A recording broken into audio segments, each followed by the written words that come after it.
अरुणिमा सिन्हा या राष्ट्रीय स्तरावरील व्हॉलीबॉल खेळाडू होत्या. 12 एप्रिल 2011 रोजी पद्मावती एक्सप्रेसने लखनौहून दिल्लीला जात असताना काही गुंडांनी सोन्याची साखळी चोरण्यासाठी त्यांच्यावर हल्ला केला.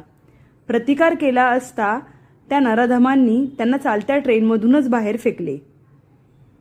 दुर्दैवाने त्याच वेळी दुसऱ्या ट्रॅकवरून दुसरी ट्रेन जात होती, ज्याचा धक्का लागून अरुणिमा रेल्वे रुळावर पडल्या. रात्रभर त्या गंभीर अवस्थेत तिथेच पडून होत्या.